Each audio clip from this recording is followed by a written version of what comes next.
Well, thank you to all of you, and thank you to Denmark for this opportunity. We've been through a lot of interesting discussions, which are in some ways quite depressing, like what you see on the screen and what you still see on the screen.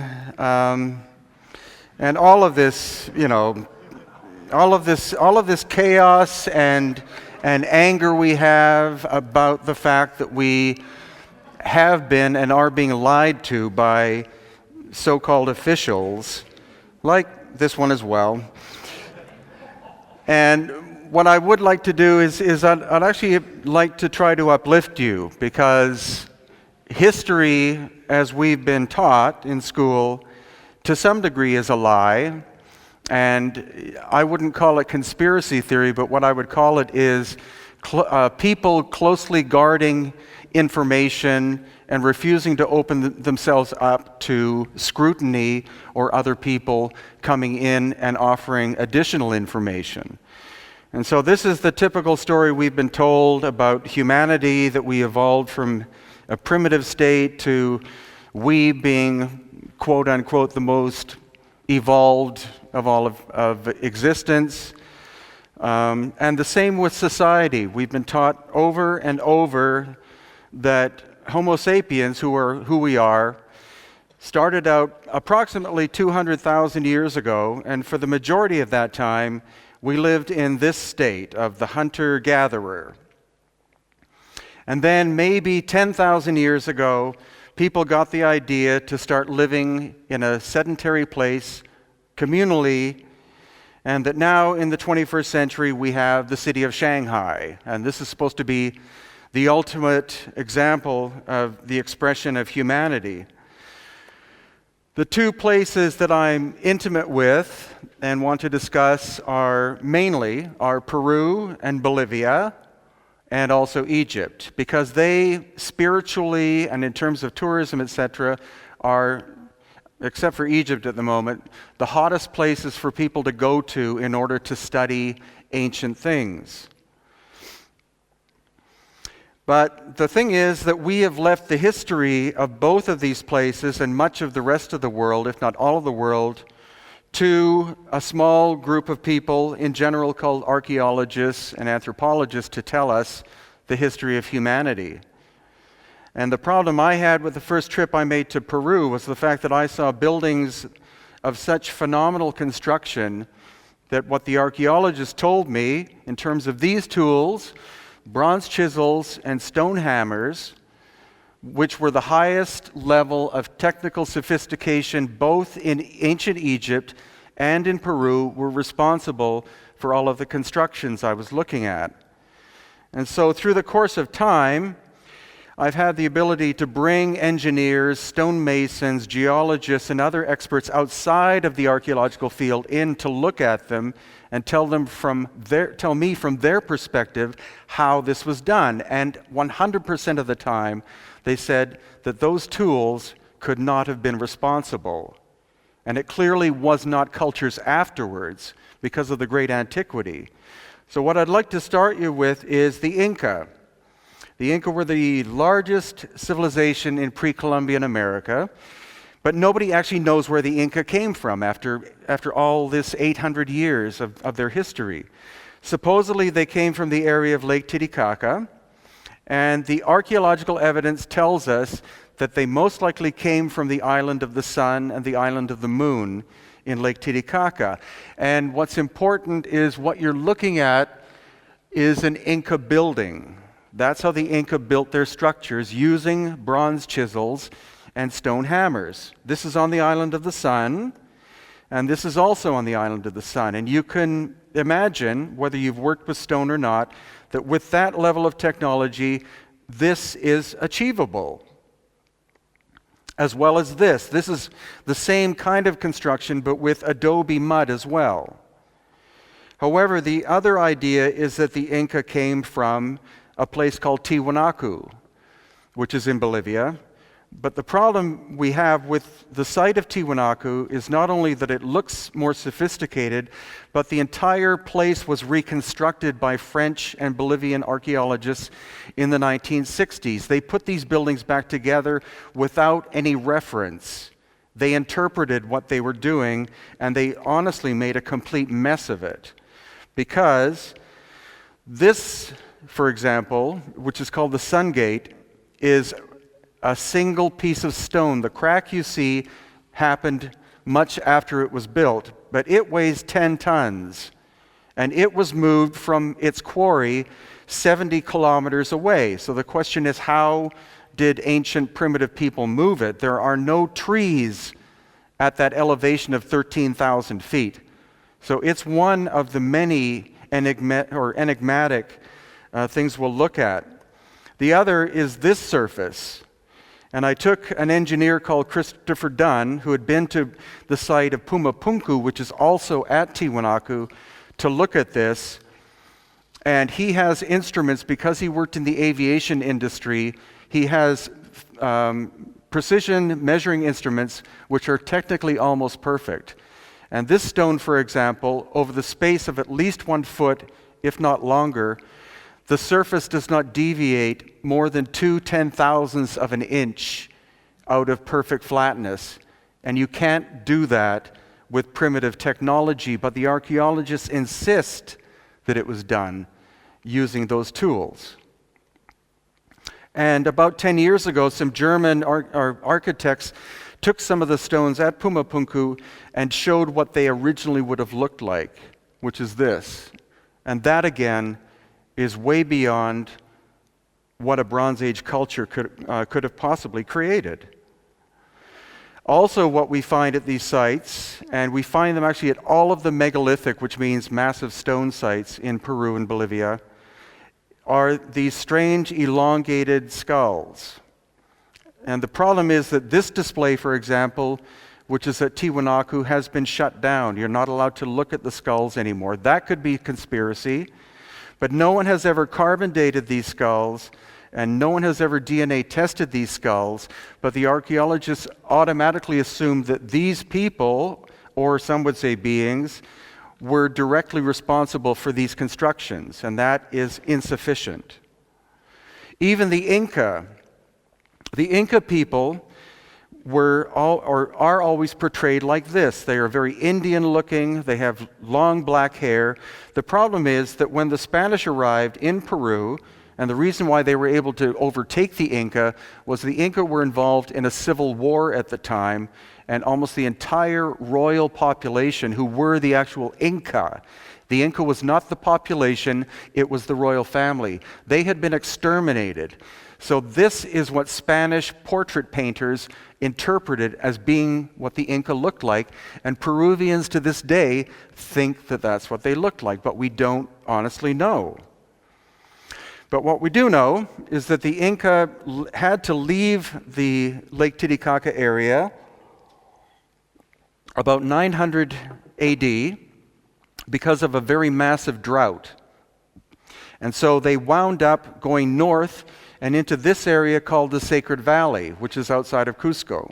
And the Sacred Valley is called that because it has been agriculturally productive for thousands of years. And in order to develop any level of high sophistication as a civilization, water and its abundance and being able to grow huge amounts of food is what is critically important. So as the Inca were traveling from Lake Titicaca to Cusco, they encountered an earlier culture called the Wari, and this is Wari construction. Again, very simple.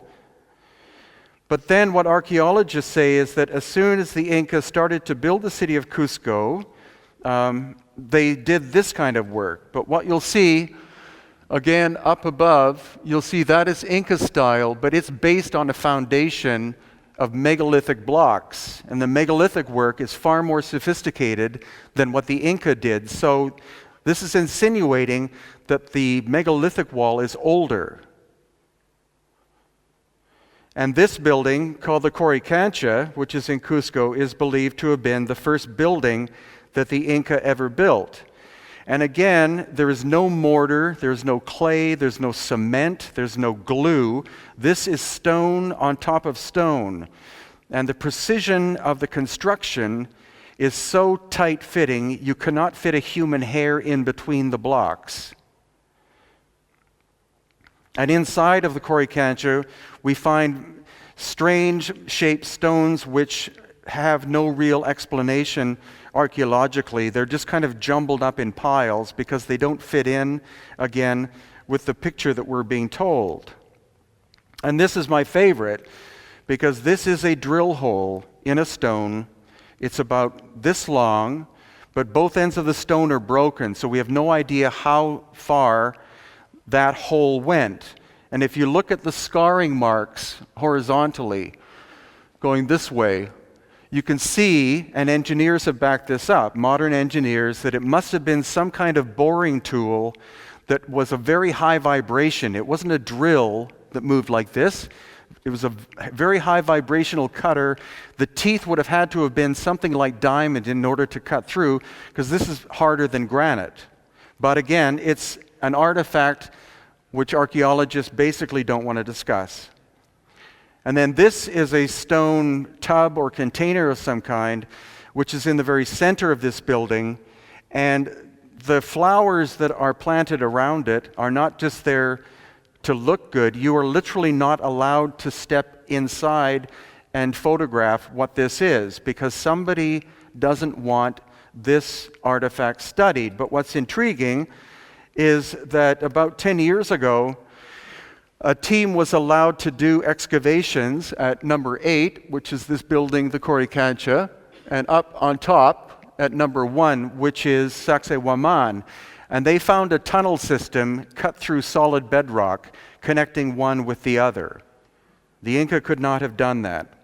So what I'm telling you is I believe that Cusco was an ancient city that was abandoned for some reason, and after thousands of years, the Inca went to Cusco, rebuilt their city, but now because of their construction and then Spanish construction and modern construction, it's difficult to see the oldest parts. But as you train your eyes, and this is what our tours do, you automatically see the different periods of building. The oldest is always the biggest stone and always the finest stone, and that's counter to what we're taught about society. Even in Inca times, the Coricancha building and where that tub is was called the center or the navel of the world. And it's from there that they believed energy moved out either from the center out or from the outside in. And I believe that's a concept that the Inca inherited from some energetic principle which is still at work inside this building. And as we step outside the Coricancha, there is this street here which is aligned to the winter solstice, which is an interesting thing. But more importantly, when you go up close to this, again, on this side, this is Inca work, but it's built on top of something larger and older. And that's a simple indication that somebody was there previously of a higher level of technical ability. And again, excavations have been done. These elongated skulls show up, and they have not been carbon-14 tested for age. Neither have they been DNA tested, but they're labeled as being Inca. And outside of this building, the Coricancha, again, it becomes more and more obvious. You're looking at Inca work here, probably Inca work up there, reconstruction of the wall here, and then that, which is the finest built wall in the Americas. Again, in many places, you cannot fit a human hair in between the stones, and it's more than a meter thick. It's not hollow. It's continuous. And that would not be impossible today, but would be an incredible technical challenge. As well, we find these strange knobs exposed, and there has been no proper reasoning as to why they exist. There's another type of construction that these ancient builders, who I actually call the Pirwas, and that is from a very obscure manuscript written by a 17th century Spanish chronicler who was victimized by all the other historians. His name was Fernando de Montesinos, and he learned from what was left of the ancient Inca priesthood that there was a race of people who appeared 40 years after what they called the flood, and they built a city. And Peru comes from the name Pirwa. But what's intriguing about this is that you can see that it's polygonal construction. Every stone is a different shape and size. And the conventional story is that the Inca would find a stone of approximately the right shape it, put it into place, find something else, something that would fit somehow, and then shape it and fit it into place. But when you learn from the people of the area, what you find out is the builders, whoever they were, also put pictograms or animal figures into their construction. In this case, it's the shape of a puma, there and there.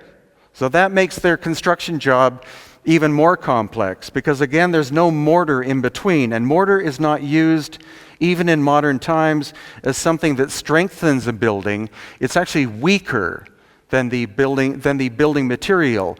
Concrete is not as hard in general as stone. So to do construction without mortar is much more difficult than to do it with mortar. And the Greeks and the Romans, though they were great people, they all used mortar to fill in spaces as they were constructing things. And here again we have another example. It's an interesting shape, and it's the shape of a snake.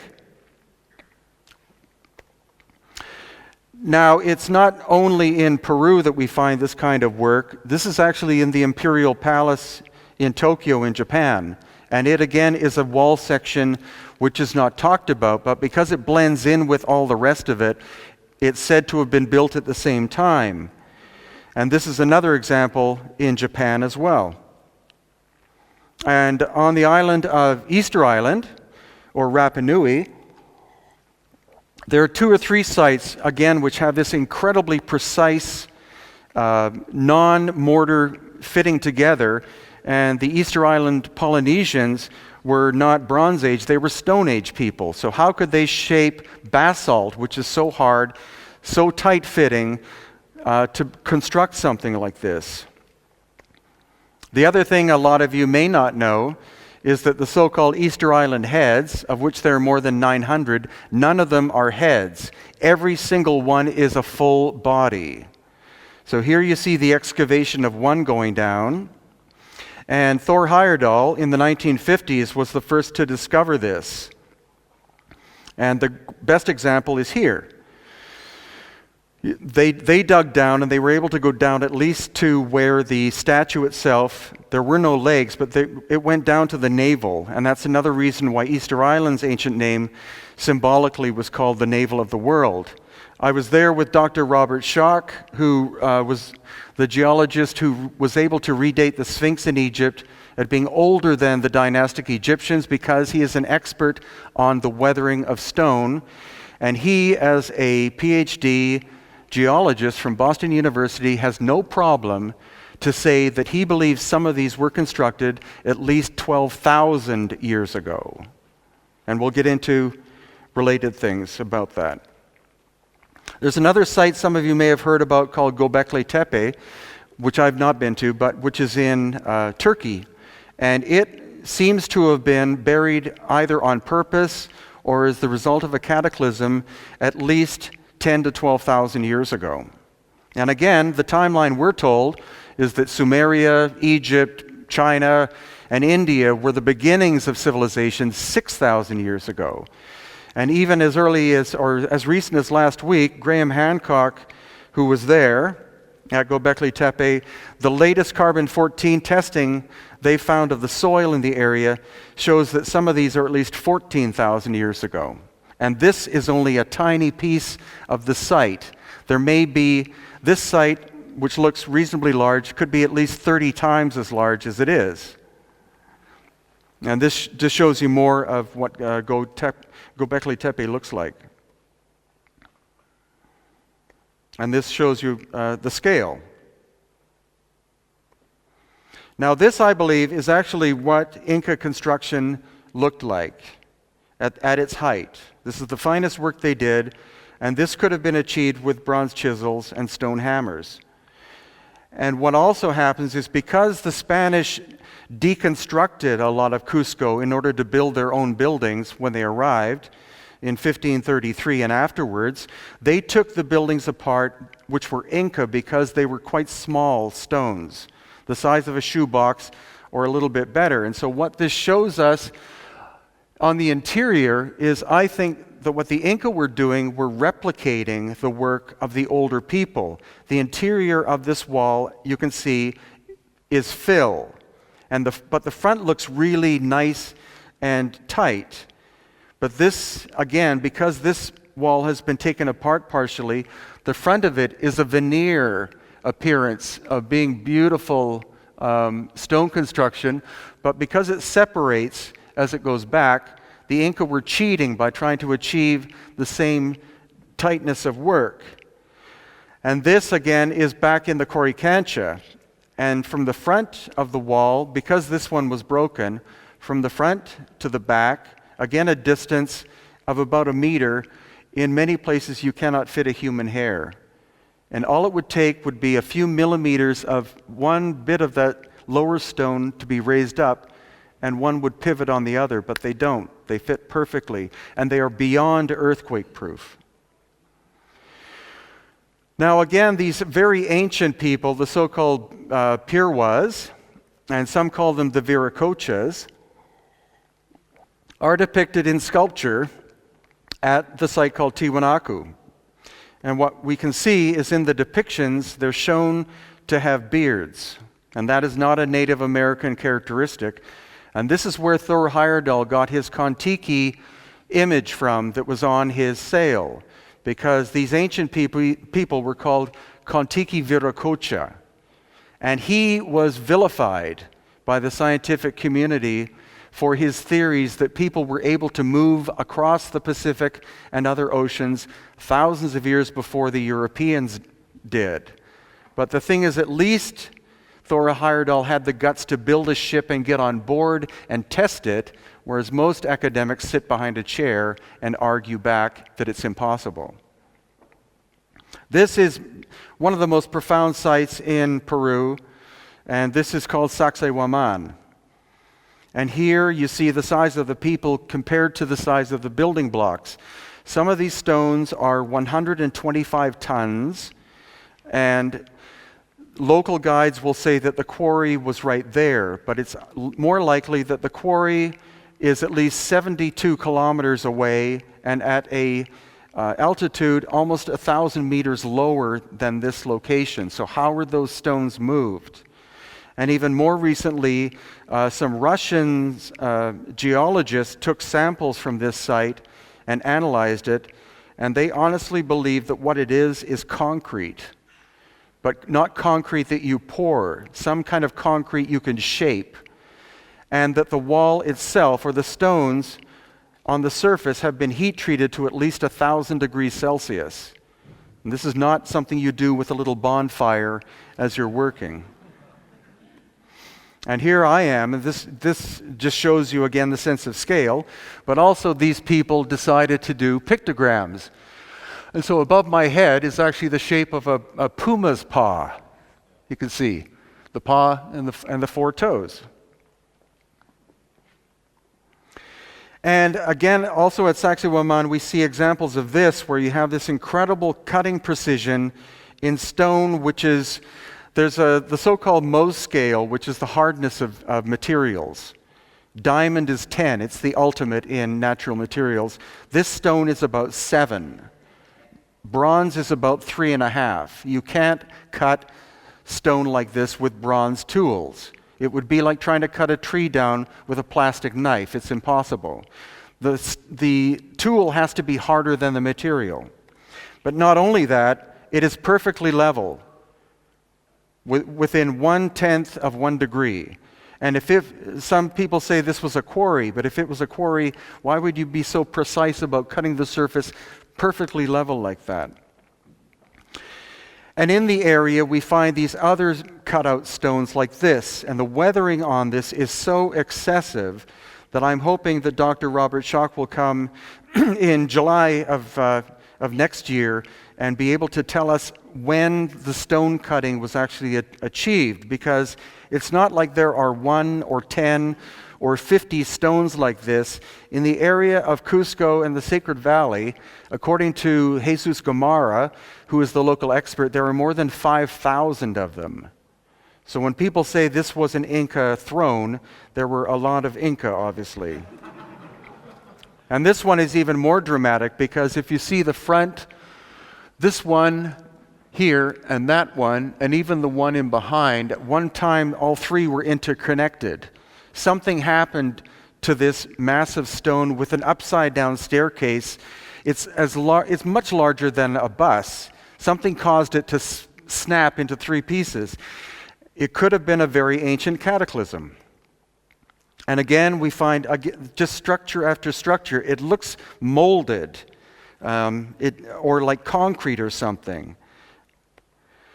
And again, another example, as we get closer to this, which is called Amaru Machai, again, you see the erosion of it. This is very hard limestone, but it's unlikely, though we need a geologist to corroborate it, it's unlikely that this is the result of weathering during the time of the Incas. It looks too old, and if you've ever been to Turkey, you see a lot of this kind of thing too. And there's talk of sites in Turkey being thousands and thousands of years old, like Göbekli Tepe is. On the interior of this one, there are surfaces which are so polished, some people again say that whoever did the work applied some kind of high heat to it to melt the surface and make it glass-like. And this is another example of that. And here is a site called Pisac, and you can see the wall in the front is of much higher quality than the work in the back, but it's all said to have been done at the same time. And how would you have people of such different technical ability working side by side to create such a difference in construction? And one of our favorite sites is in a cave outside of Cusco. And this actually is not on the tourist map, and as far as I know has not been discussed by archaeologists much. It's just an astonishing sculpting of a stone surface with unknown tools. And inside the same cave, we have this, which is kind of inexplicable because it's a false door and it doesn't go anywhere. But somebody was able to cut into the stone surface like that, one would presume with reasonable ease. And again, we have the same kind of symbol, but what is kind of important about this is that what we see at most of the major Inca, so-called Inca sites, is you'll see 3 levels of construction. You see this, which is very precise cutting and shaping. Next to it, you have stones interlocking into it without mortar. And then in the back, you have mortar work. And the work in the back we know is Inca, but whoever did this other, we honestly, we theorize. Now, this is a very famous symbol for anyone who has been to Peru. It's called the Chacana, which means the Andean cross.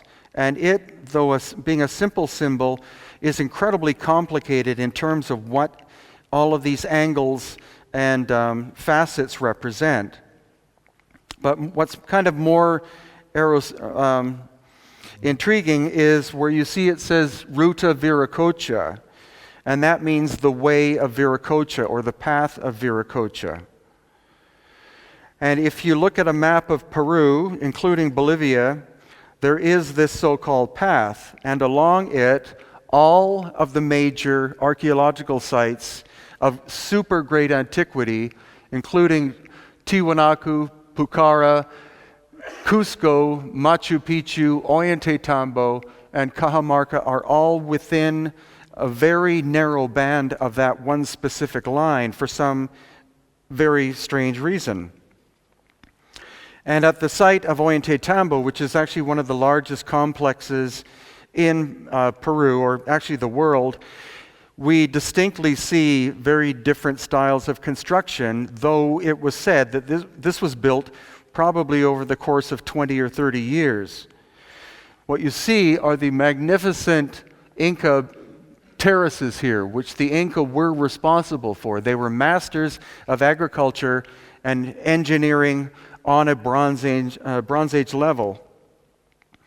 But as we go higher up, then we start to encounter other ways of construction which are far more difficult. And especially in this picture, you see these massive blocks of granite, some weighing 40 tons and some 60 tons, that somehow made it up onto this mountain, because the quarry, which we've been to, is across the valley and up the side of a mountain. So somehow, minimum of 60-ton blocks were moved down the mountain, across the valley, across the river, and then up on top here, and they fit still with amazing precision. Especially as you can see here, again, where I am, you cannot fit a human hair from the right side to the left side. That block is perfect or almost technically perfect in terms of how it fits with the ones underneath of it. And what is likely is that this again was an example of what happened when there was a cataclysm in the distant past, destroying the beautiful megalithic ancient things, and then when the Inca arrived, they rebuilt around it. And this actually is Jesus Gamarra, who's the expert, in front of what is left of the intact part of the so-called Sun Temple. But on the right-hand side of this wall, we see this, which is Inca period reconstruction. And you can see that if the Inca were responsible for all of this work, they would have fit one next to the other. They wouldn't have filled it with rubble or fill like that. But I honestly believe that this was the Incas' attempt at trying to rebuild something that technically was just beyond their capability. And other evidence we have is this photograph was taken in 1930, before there was any kind of reconstruction by archaeologists or the tourist board or anyone. And this, I believe, shows us also because the Spanish prohibited anyone from visiting these sites when they arrived in Peru, because this was regarded as pagan. So it was out of bounds. And so I believe what you're looking at is Inca construction on top of something which is far more ancient. And this as well, I believe, is an example, I've shown this to engineers, of how the stone was actually cut. It wasn't done with chisels, it wasn't done with lasers. It was possibly, according to some engineers, done with some kind of vibrational or sonic tool that was able to destabilize the stone with a very narrow path of energy. And what we do find is we do find perfect 90-degree angles, but in general, these ancient builders were not interested in the linear way that we approach construction. They were more interested in organic ways, which makes it a very difficult job actually for engineers when you take them, because they don't understand why they would do the construction technique that they did. It looks far more difficult than to do it in the standard, what we would call a Western technique. And this is another example of where stone has been extracted from the bedrock using an unknown kind of technology. The question is, you can cut down one side, cut down the other side, cut down the bottom, but how do you extract the stone? How do you get in behind it to cut it down is the question that most engineers have, and archaeologists in general don't even want to bother to look at this sort of thing. And just more examples. Across the valley from Ollantaytambo is this mountain. And if you look, you can see buildings clinging to the side, which are great achievements of the Inca civilization. We know because as we go up there, we can see the construction technique. But one of the anomalies we see here is this, which may be kind of difficult to see in the picture, but it is the profile of a human head, about 500 feet tall. A lot of people will say that it's natural, but as you get closer to it, I think as a sculptor, somebody was responsible. Here we see the mouth, we see a fang or a tooth, and then the eye there. And it very much, once you see it, it's difficult to dismiss it as being a natural phenomenon. And Machu Picchu, of course, is the most famous ancient site in South America, said to have been built by the Inca over the course of 30 years, about 600 years ago. But once you start to look at the stonework in Cusco and other places and visit Machu Picchu, you start to see the same situation. You see, obviously, the Inca did an incredible amount of work in this location, such as these amazing terraces. But you see, it's stone stacked upon stone. It's all local stone, which has been used. But this is a photograph from 1911 when it was discovered by Hiram Bingham. And already you can see the difference. Contrary to what some people say, Machu Picchu was not totally overgrown by plants, but it was high enough in an obscure enough area that it's difficult to see unless you're actually up there looking at it. But again, you see quite rough work here, but then this megalithic area, which is in the spiritual core of the city, or so-called city of Machu Picchu. And that's a phenomenon we find not only here or in Peru, but in general. If you're looking for the oldest work, look for the core of the most ancient of sites, and that usually is where you'll find the oldest. From there, other work has been done on top of it and then expanding out. But in some places, there's so much work that has been done that it's difficult to see the actual oldest part of it. But this makes it kind of obvious. 1913, when they were digging Machu Picchu out, it revealed huge, beautifully constructed work such as this. And this is the famous Temple of Three Windows, right in the same tiny area. Now, the Intihuatana, which is called the Hitching Post of the Sun, is the iconic aspect of Machu Picchu. It's the center of the ancient part of Machu Picchu. And it's not simply a sculpted stone, it's in fact the top of the mountain. It's the exposed peak. Below it is a mountain of solid granite, white granite, with a very high quartz content. And what we find out as we explore Egypt and Peru and Bolivia is that the ancient megalithic builders didn't simply find big stones and use them. They went specifically for stone that was high in quartz and possibly iron. And because quartz has piezoelectric properties, it's possible that what these people were looking for and why they were constructing with it was because of the electrical or vibratory nature of the stone itself. And that's why they would go great distances to bring megalithic blocks into places in order to construct them. It had to have a certain quality in the material. Now, what the Intihuatana hitching post does do is it is perfectly aligned to north, south, east, and west, but it also points, each one of those cardinal directions points to a mountain. And when we were there at one time, we brought a compass with us, and these two gentlemen repeated this process 10 times. They took the compass and brought it in close to it without touching it 10 times, and every time the compass deviated by between 5 and 10 degrees. Now you're not allowed to be too close to the structure. They say it's because they don't want people touching it, but if you're a conspiracy theorist, maybe they don't want close examination, and a lot of Peru is starting to be that way. They're cordoning off areas so you're not allowed to go in and make measurements and things. And I think this is an obvious example of where you see three distinct building styles, all done in exactly the same place, but for unknown reasons. Not something you would do probably if you were building something quite rapidly, but I think what you're looking at is the oldest, the middle, and then the Inca levels of work. And this is simply another beautiful construction inside a cave on the backside of Machu Picchu that most people don't go and have a look at. But it is so incredibly integrated. Again, mortarless work.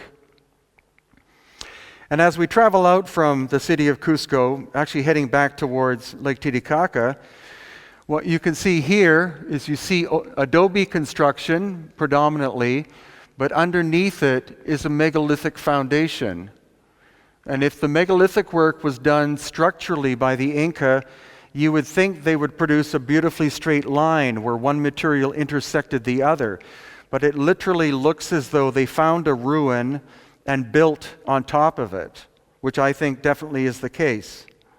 Because even though in the Spanish chronicles they would say that, that the Inca so-and-so built a structure, it could very well be interpreted as that he built at the structure, built on something that was older. This is a site called Silustani, which is near Lake Titicaca, and these are called chulpa burial towers because there's an opening, very small, on the eastern side. And so the story is that when the sun would rise, it's related to rebirth, because the Inca were supposedly worshippers of the sun, etc. But when I've taken engineers there, they look at how it was built. The internal material here is of a higher density than the external shell. And also the cupping that you see in an intact one, the outer wall had these hollow pockets. And when I went inside one of these with the engineer Christopher Dunn, he was able to figure out that the perfect harmonic of the interior of it was A sharp. And so that is a very special frequency in many ancient sites for some reason. And the other thing is that all of the damage to these, of which there are many, of these chulpa towers, goes from the east to the west. Most people will say it was the Spanish tearing the buildings down, but the pattern of it would insinuate, because some of these, the stones are much larger, they're almost the size of an automobile, and they are hundreds of feet away from the original construction, that there was some kind of acoustic disturbance in the distant past that literally exploded the site. And the same can be seen at Machu Picchu. You'll find these megalithic buildings where the stones have been pulled apart, not by people trying to pry them apart, but by some massive disturbance that literally pulled them and spaced the building blocks. This is a site called Aramu Muru, and I just show it because it's a spiritual mecca for people, but I don't think there's anything great in terms of its technical precision. But it's becoming a major tourist site on the shore of Lake Titicaca. But what's kind of intriguing is that the previous picture, which is Silustani, as well as this site, and Tiwanaku, 10,000 years ago, the water level was high enough that the shore of the lake was lapping at all these three sites at the same time, as if intimating that they were all used originally at that time. And then Tiwanaku and Pumapunku, which is the strangest place on the planet, I believe. A lot of people, many people believe ancient aliens were responsible for its construction, but it's the precision of the stonework is profound. Again, you take a metal ruler and you place it on a lot of the surfaces, and there's no movement, and you can't see light. If you take a flashlight, you can't see light in between. So a lot of these surfaces are within 2/10,000ths of an inch of being as flat as a glass table, if not better. Now, the thing about Pumapunku is that it was buried under mud, under a wall of mud that happened at some time in the distant past, and the majority of it is still buried. The Bolivian government has not gotten around to do much in terms of excavation there. But again, 10,000 years ago, the water of Lake Titicaca would have been lapping right at this site, whereas now it seems abandoned in the middle of nowhere. And these are the famous H blocks, which, if anyone knows anything about Pumapunku, these are the most interesting feature. There are about 10 of them, and no one has any idea what they were, how they could possibly have fit together. And again, a drawing made of what they would have originally looked like is this. And it's just inexplicable that a primitive culture, could have or would have bothered doing this kind of work. We don't, and I'll be going back in October and November, hopefully with a very intense magnifying glass, because so far we've not been able to find any tool marks at all, which is very strange. Usually when you cut something, the tool will leave a saw mark or a drill mark. And then if you're a master craftsman, your job is to make the tool marks disappear. But in this case, we don't see any. And throughout the Tiwanaku site, you see these very strange cut stones of no known function. These holes are not simply squares that fit, square cuts that fit down. They taper inwards, as if they were supposed to lock something into place. And once again, wherever we travel in the highlands of Peru and Bolivia and find these ancient megalithic works, we also find the evidence of the presence of these obscure, elongated skulled people. And that's work I'm definitely still working on.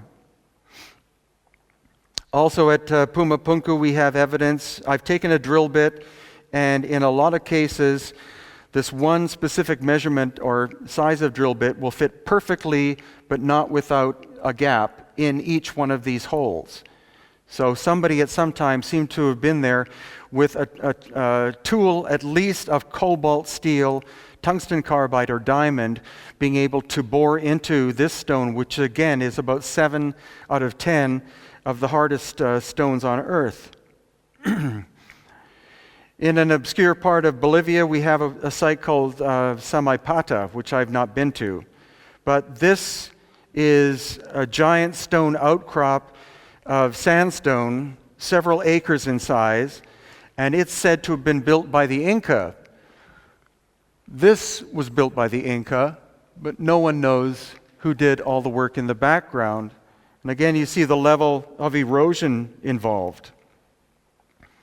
And in obscure museums in Peru, we find evidence of the possibility that somebody in very ancient times had high-speed drill bits and power drills. This is not something that you would be going like this with a bow saw to try to bore through.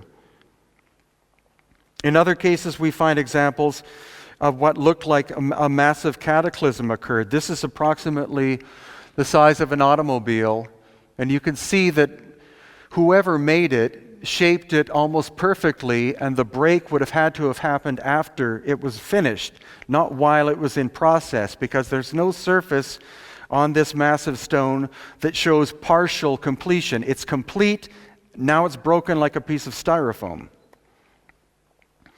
And at other locations, this is in the area of Ancash in the Peruvian highlands. And again, you have this strange mix of building styles. You have kind of rough work here, but then you have these two strange columns. Why are there 2 columns and not 10 or more of them? Samples by a Japanese group of geologists of these 2 pillars were taken, and supposedly they have not been able to establish where on earth the stone comes from. It's not local, it doesn't seem to be Peruvian, but they've not been able to locate exactly where the quarry is that they came from. And even farther north, there is this channel which is carved into the bedrock, which at this point is about 8 kilometers long. And originally it would have been much longer, because if you go to one end or the other end, you can see where it's been so filled in over time that it no longer functions as a way to distribute water. But it's just one of these, it's a very strange one of many, many sites in Peru that most tourists have never been to. It also has these right-angled channels in it. Now, in terms of time, like when would this have been this ancient work, when could it have been made? And there's growing evidence about a time of about 11,500 to 11,700 years ago. This book is by Alain and Dallaire, And what they believe is that they believe comets either came close, or a comet came either very close to the Earth or in fact struck the Earth at about 11,500 years ago. And what it did is it changed the course and the nature of the planet. It caused the end of the Ice Age. So rather than the idea that the Ice Age ended as a gradual shifting, the poles very slowly started to melt, their theory, which is starting to be backed up by other scientists, is that the end of the Ice Age, or at least a major portion of it, took 3 years, and that the level of the world's oceans rose by 350 feet in 3 years, not 3,000 years. Relating to a subject I don't like to talk about too much, which is Atlantis, because there's too much garbage written about it, is that according to Plato, we're looking at the same timeline, that whatever Atlantis was disappeared about 11,500 to 12,000 years ago. And I think one problem is that when you read Plato, who got his information from an older Greek called Solon, who got his information from the Egyptians, who got their information from someone before, you lose a lot of information through the timeline. So for example, I've been involved with Native people most of my life, and what I do know is that when they tell you a story, you never interpret the story literally. When they tell you something, they're telling you poetry. So, for example, with Atlantis, the idea that there was a continent that sank is probably not the case, because any oceanographer will laugh at you. But if you interpret it as being the water rose and the land appeared to sink, then that is a logical possibility. Because any advanced civilization in modern times in general lives near the ocean or has access to the ocean. So if you have a rise of 350 feet in 3 years, you're causing probably any sophisticated population to have to move very rapidly from where they are. So I believe in the concept of Atlantis, not the name, but I think it was a global civilization. And another writer called Barbara Hand Clow, based on Alan and Dallaire's work, but also based on the fact that her grandfather was a native Cherokee, she was able to take both the science and the oral tradition and put them together in timeline. And again, 11,500 to 11,700 years ago, there was a terrible event that happened on the planet. And some speculate that even what happened is that not only the melting of the poles, but also that's when our planet went from perfect alignment to 23.5 degrees. The consequence of that is not only the fact that, is the fact that you would go from 2 seasons to 4 almost instantaneously. That would disrupt all of life on Earth automatically. And then the work of Dr. Paul Laviolette, he believes that at exactly the same time, 11,500 to around 11,700 or so years ago, there was an ejection from the core of our galaxy. And his theory, which is backed up by testing in ice cores, is called the galactic superwave. And that's that rather than the center of our galaxy being a black hole, it's a pulsar. And what a pulsar does is it pulses. So his theory is that approximately every 11, 12, or 13,000 years ago, it shifts depending, because the universe is not a precise clock. But around 11, 12, 13,000 years ago, there is a disruption or an emission from galactic center, and that energy of all forms, gamma rays, etc., travels through the galactic center. And at this time, it went straight through our solar system, and it pulled plasma from the sun and hit the Earth in very specific spots. It was not like a big ball of fire engulfed the Earth, because we wouldn't be here. But it hit high elevation sites, such as Peru, and it superheated the atmosphere temporarily, and that, he believes, is what caused the melting of the poles, again causing the rise in sea levels very rapidly, causing anyone alive to have to move. Graham Hancock has done a lot of work at attempting to look at sites underneath the ocean, especially off the coast of India and in the Mediterranean. And any time he's attempted that, governments have prohibited him from doing any work. But there is evidence from other researchers that inside the Mediterranean there are cities, and off the coast of India, especially because when the tsunami happened in 2007, I think it was, supposedly eyewitnesses who were Indian fishermen out fishing at sea, they were outside of the zone where the actual, because before the tsunami came, it had to pull the water from the tidal region back to fuel this thing. And they literally saw that for a very short time, cities that were exposed, or buildings, and then when the tsunami went through, they were covered up. And then also Dr. Robert Schoch, who I've mentioned before, his theory, again, around 11,700 years ago, was that the sun itself had a plasma disruption, and this is based again on science, that 11,500 to 11,700 years ago, the Earth or the sun became very active, which it's doing right now, but it was so disruptive at that point that it sent plasma, which were not only sunbursts, they actually struck the planet and did exactly the same thing as these other researchers are talking about. So you have 4 more or less independent studies and more stating that the end of the Ice Age was a very rapid event. Any civilization of any sophistication that existed prior to that time, if not completely wiped out, would have been wiped out to such a high percentage that most of the educated people would have died. And so most of their information, their technology would have been lost. The little pocket of people that did survive that repopulated the planet would have had memory, but they would have had myth rather than science.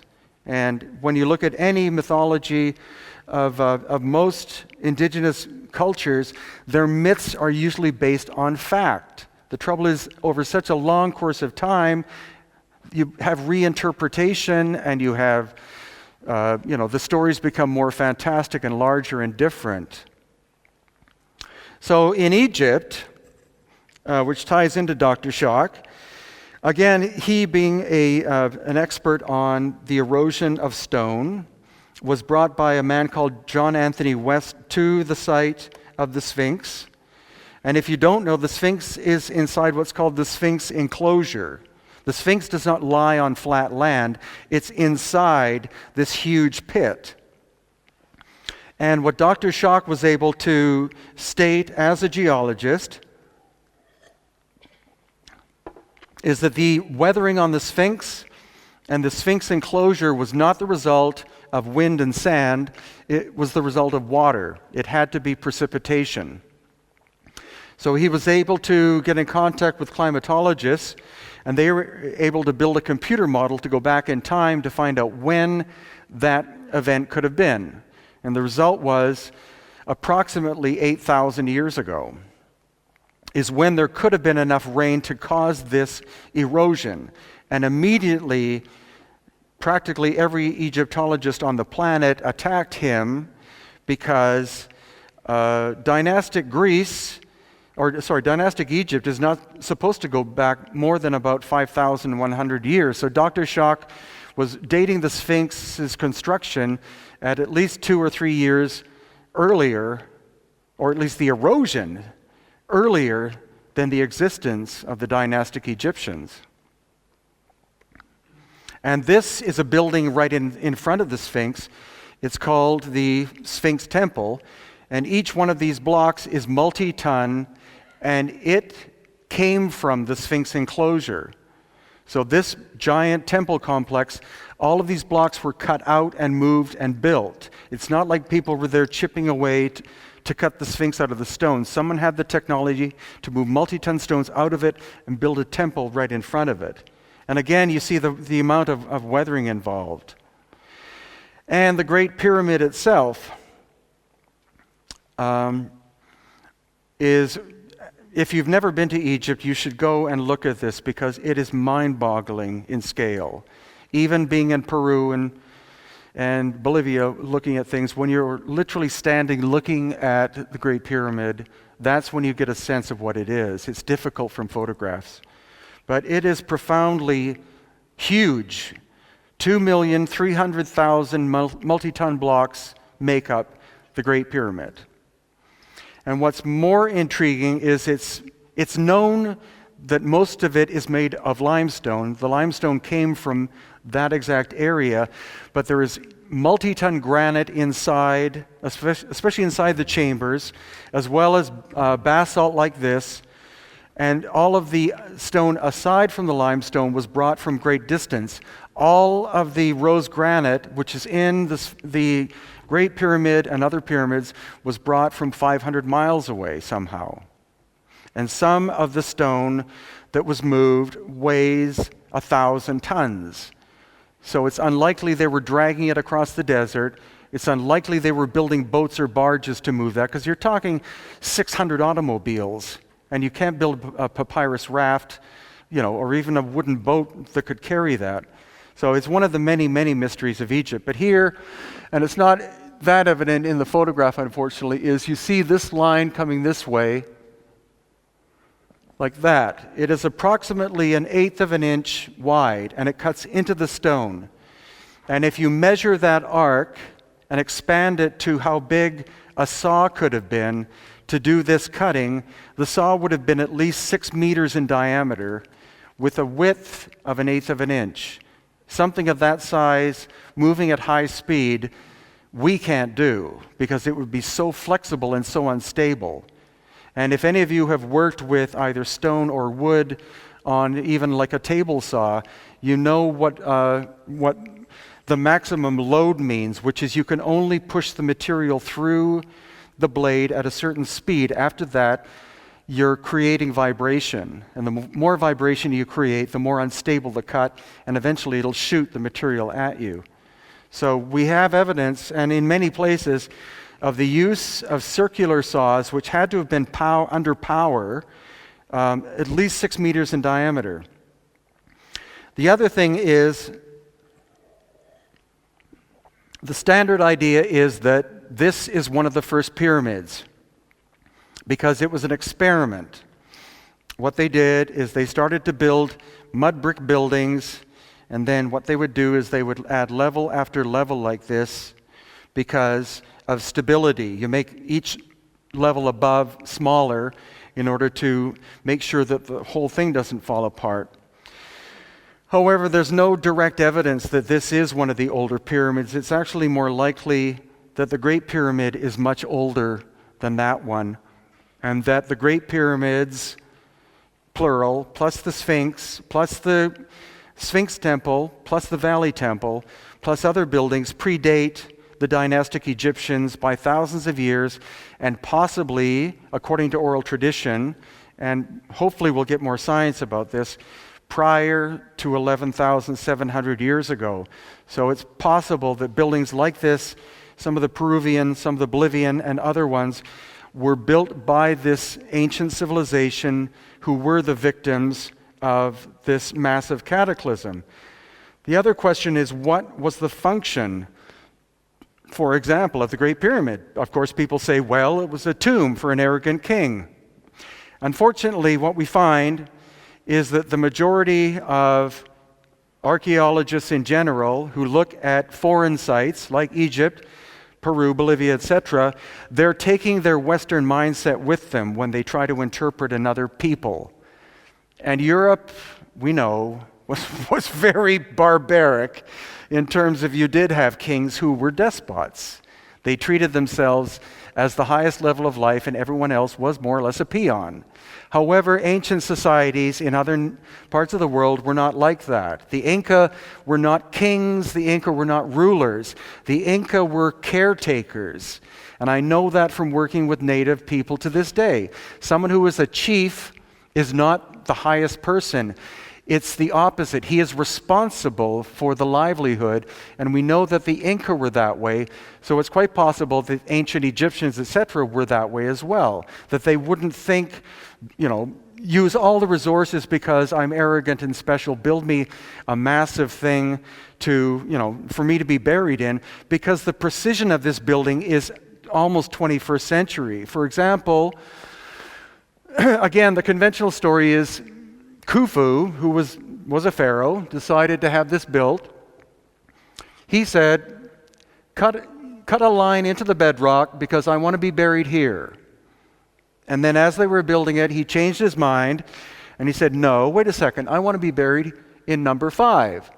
And then he changed his mind and he said, no, wait a second, I want to be buried in number 8. Now the precision of this passageway, the descending passage, they know by laser it's more than 300 feet long, and it deviates from laser perfection by 1/8 of an inch. The Egyptians did not have the capability of doing that work, no matter what the pharaoh may have wanted. But when you bring an engineer such as Christopher Dunn to look at this, he believes, and this relates to some of the other subjects that we're discussing in terms of lost technology or free energy. Christopher Dunn believes that the Giza pyramids were power plants.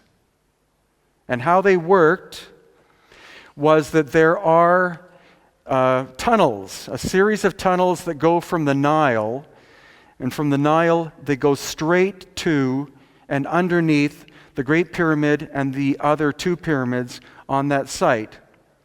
And that in his case, he believes that it was chemicals they were using to create hydrogen, but other people believe that what they were doing is they were moving water, and it was gravity-fed underneath the Great Pyramid, and that at one time there were mechanisms inside the Great Pyramid that were capable of splitting water into hydrogen and oxygen, creating energy.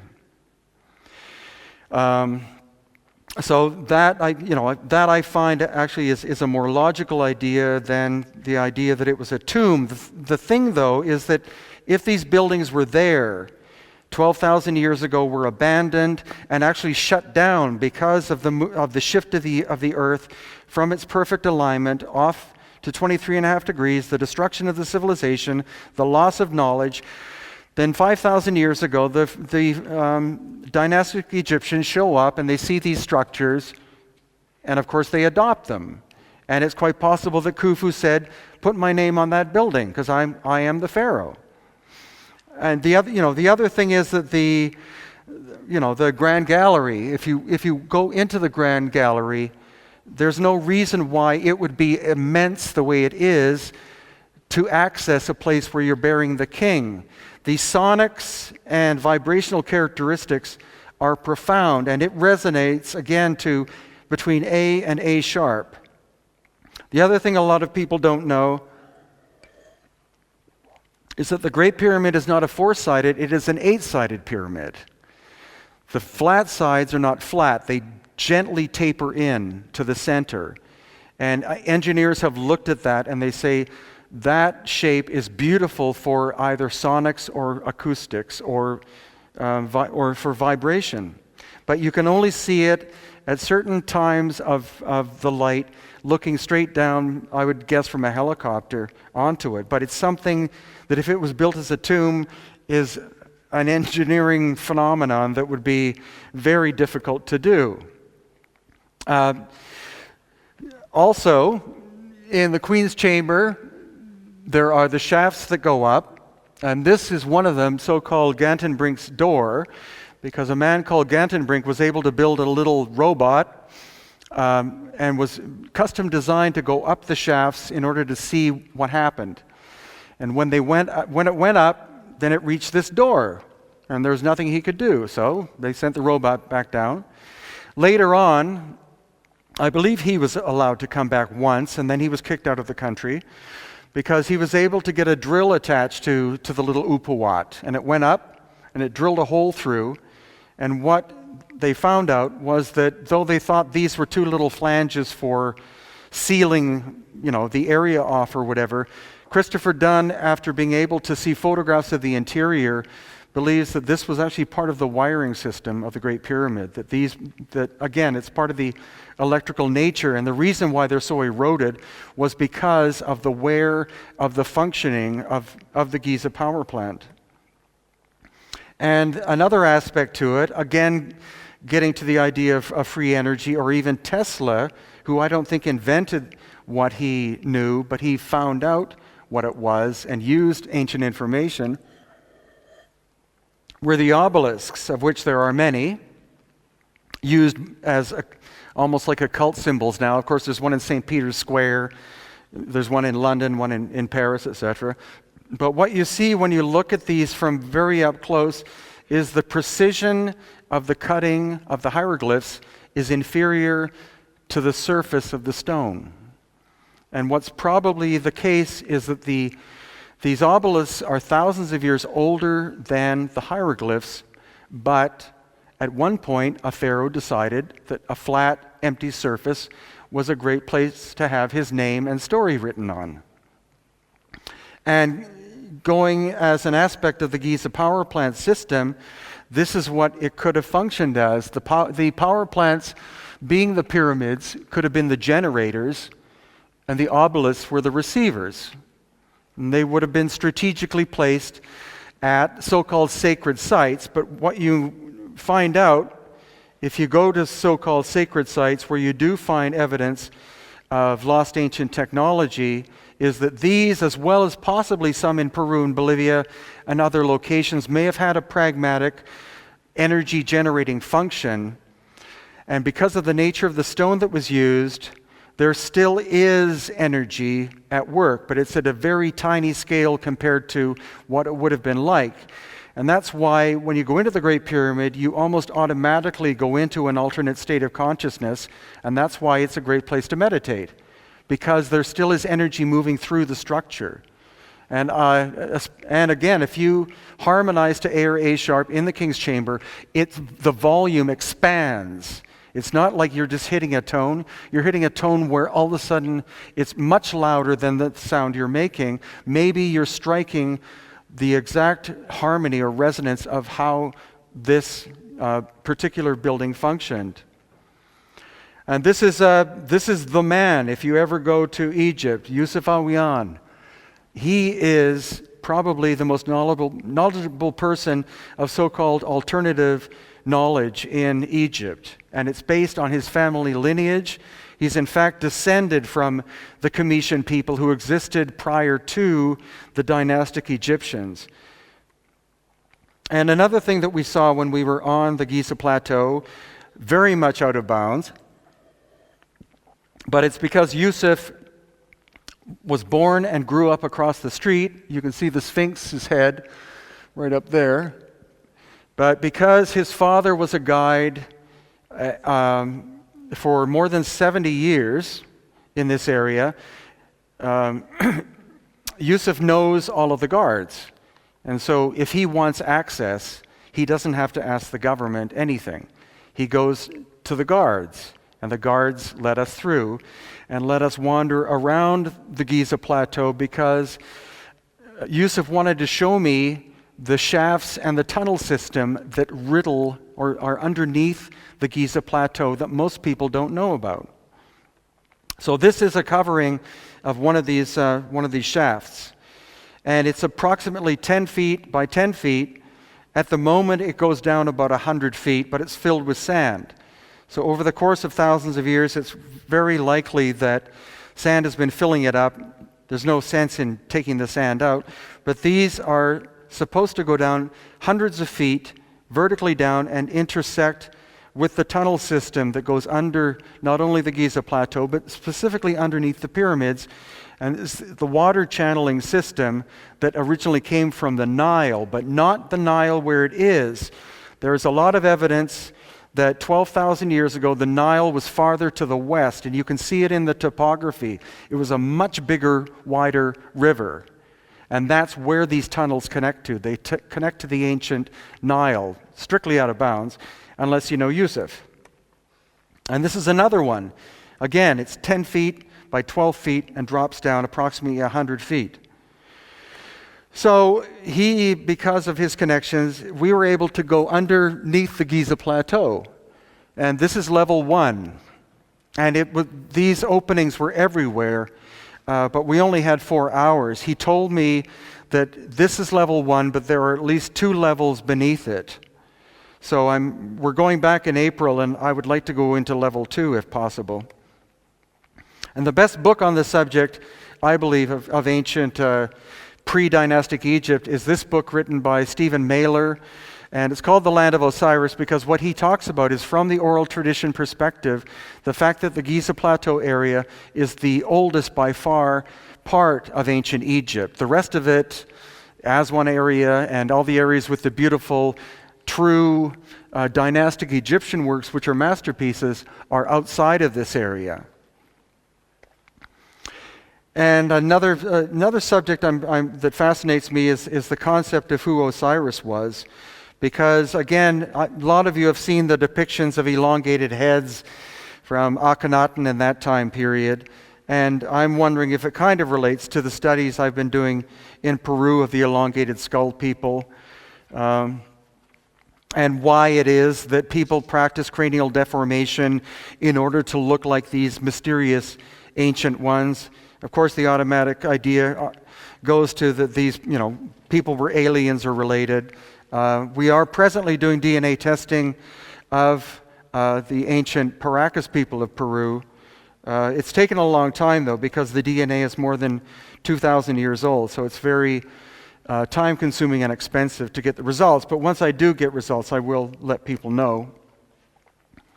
Another building which is in Egypt is called the Bent Pyramid. And the conventional archaeologist's idea of why, or Egyptologist's idea of why it is the way it is in terms of shape, is that literally, and I think it's racism, that the ancient Egyptian engineers got halfway into constructing this massive structure and figured out that the angle was wrong. And so they had to compensate by changing the angle in order to reach the peak. And that's completely stupid. They would have built a model first and figured out the angle. But according to the oral tradition, this again was supposedly built by an emperor or a pharaoh called Sneferu. But when you learn from someone like Stephen Mailer, who knows the language much more than the average Egyptologist, it actually means, Sneferu means double harmony. And so when the famous designer Buckminster Fuller, who was a Canadian, went and saw this structure, that's exactly what he said about it. He said it looks like it has 2 angles because it was supposed to have 2 different frequencies. And inside of it, again, a so-called burial chamber, but the baffling system and the accuracy of its construction, the acoustics are so profound that I think the idea that it was a vibratory structure is far more plausible than the idea that it was a tomb. And again, Egyptologists insist that these are the tools that were used to do the work. And the great question or the great argument is, okay, well then where are the tools? Where are the high-tech tools? And the analogy I would give is that if you had an incredible level of technology and you had machines of some kind made of gold and crystal and who knows what, different materials to build up, then you wouldn't necessarily find them buried in the ground. If they were abandoned, then they would have been abandoned on the ground. And then much later, after this civilization was no longer in existence, somebody shows up, much like if you took a cell phone and you threw it in a part of the jungle somewhere where no one had ever been in contact with Western civilization, they would find this thing a curiosity, and they would open it up, and they would see a light flashing, and then they would think it's a very special thing, not a god, but a very special thing. Eventually the battery dies. It's not doing its magic job anymore. So then they're curious and they take it apart. And then they see something shiny inside, which is maybe gold. They take that out, and they make an ornament out of it. Somebody else takes other parts of it. I think any of the ancient machines would have been recycled. Anything made of gold would have been stripped off because these things don't do anything anymore. and your culture doesn't understand what it is. And over time, it's the same thing as an automobile. If you abandon an automobile somewhere, someone's going to steal the tires quite quickly, and then the radio and other parts. So that's my explanation, at least. You're not going to find somebody, unless this stuff was buried on purpose, which is possible, but none has been found. This is another example of Yusuf with cut stone surface. The diameter of the saw that would have cut through this basalt would have been at least 6 meters to 8 meters in diameter, and the cutting pattern, which means that every rotation of the saw makes a groove or makes an impression in the stone as it's moving. The speed at which this saw moved, by some experts, is twice the speed of what a 21st century saw can do. And these we find as well. We find these scattered all over the place. Precision drill holes in the middle of the desert. Nobody in recent times would go out there with a drill to core sample something like this, because there are lots of them. But it takes an eye to see them. This gives you a sense of the size of them. And again, the feed rate, which is the rate at which the cutter is going through the stone, in this case rose granite, is approximately at least twice the speed of what a modern diamond cutting drill can do. And unfortunately, you can't see this too well, but this will show you the impression. I have lots of photos on my website, etc., but you see the pattern of the cut as it goes. It's approximately every 2 to 3 millimeters is one rotation of this cutting tool. We also find strange things like this. This material is called quartzite. It's very hard. And these strange tub-looking things were not originally in this place at Abu Ghurab, which is in the desert of Egypt, but they were scattered about. Nobody has any idea what they were for, but conventional Egyptology says that they were the bowls, or they were giant bowls for the sacrificial blood of special bulls for some reason. But the thing is, anybody who's ever made a sink, the trouble is once you get the blood in the bowl, how do you get the blood out of the bowl when the drain hole is only halfway down? The drain hole should be at the bottom or lower down. But again, in each one of these, you have this very precise, cored out drill hole. And then here's Mirene. And this is the Serapeum, which is completely amazing. It's only been open or reopened for a year, because it was thought too dangerous to go inside because the ceiling is supposedly unstable. But these are boxes made of gray granite and rose granite. The boxes themselves weigh 70 tons, and the lids weigh 10 to 15 tons.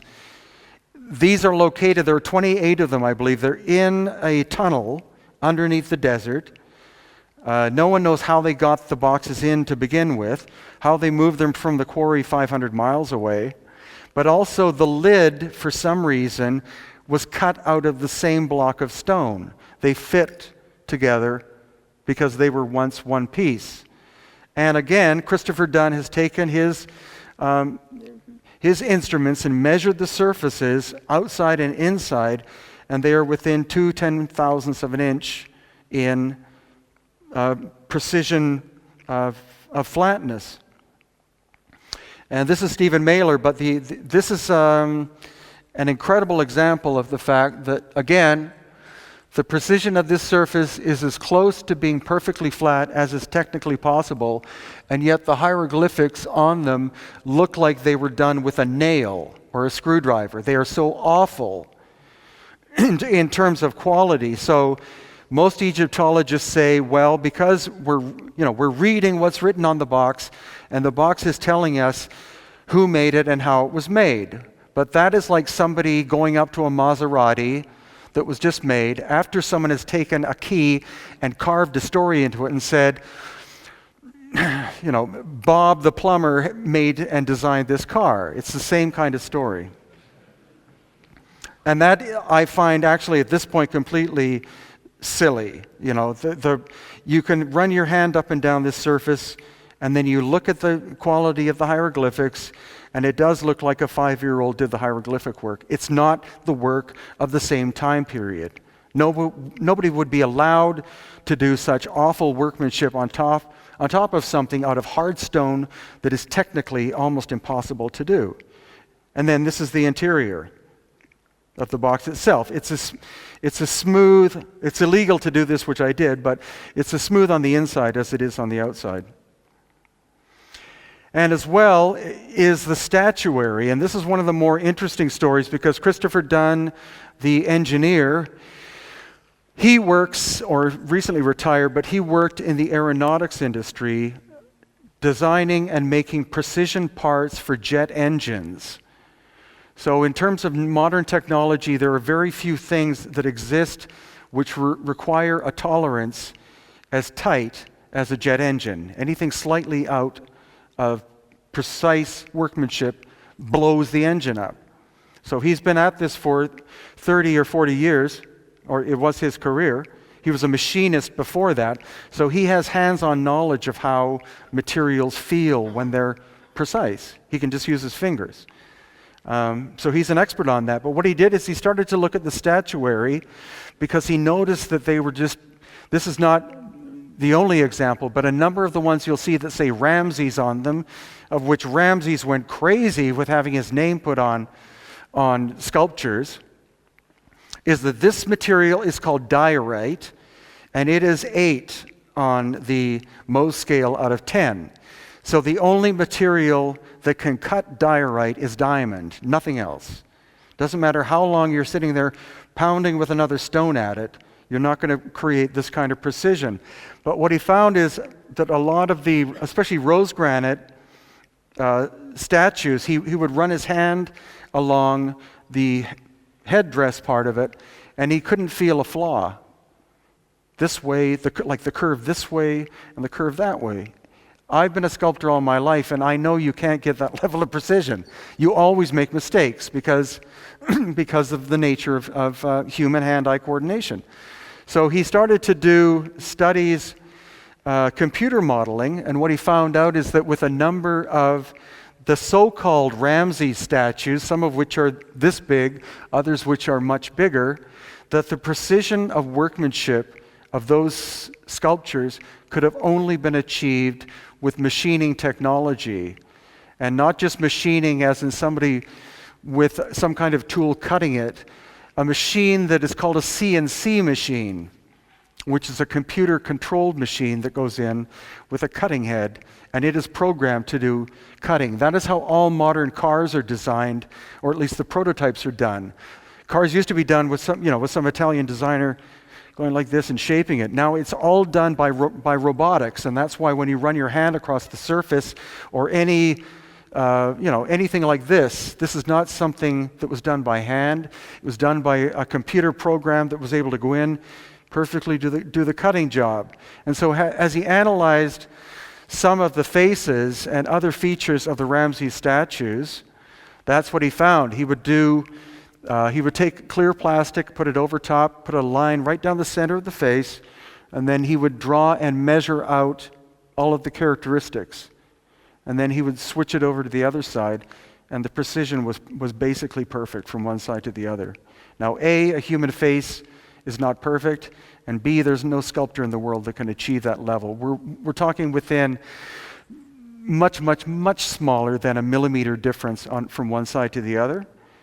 And this is an example of how he achieved that on certain features. The ears, no, but other features. So he honestly believes that some of these ancient sculptures were created using a technology similar to what we have, which is called a CNC machine. It would go down, it would cut one side of it three-dimensionally, and then come back, and the program would simply invert the program, and then it would go and do the other side like that.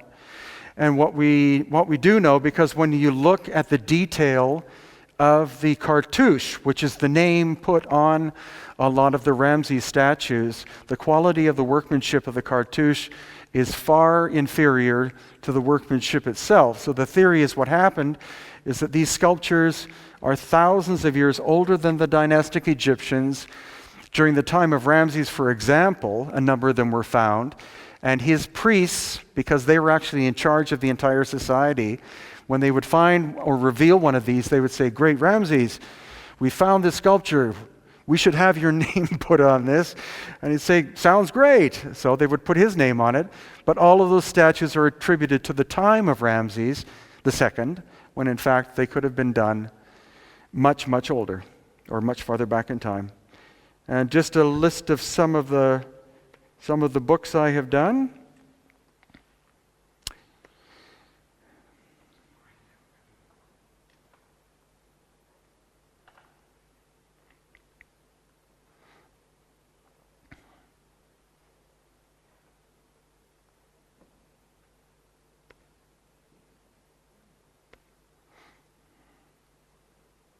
And now I'm open to questions if anyone has any.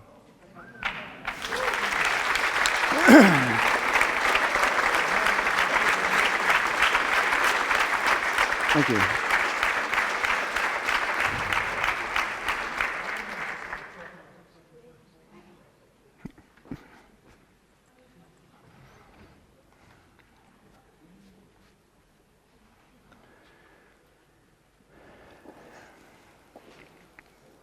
No questions? Yes.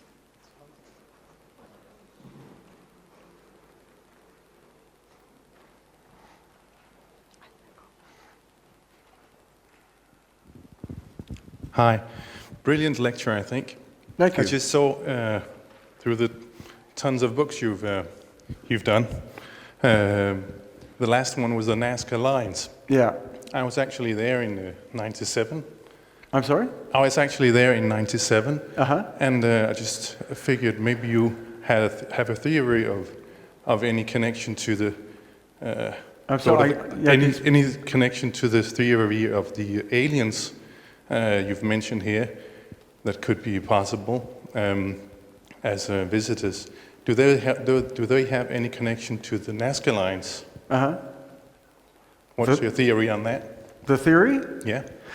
Well, the Nazca is like anything, it's much more complicated. You can't fit anything into one theory, Nazca especially, because it's not just the lines, it's the figures. And I was affiliated with a TV series called Ancient Aliens for a while, and they did a recent one called Beyond Nazca, and it was appalling.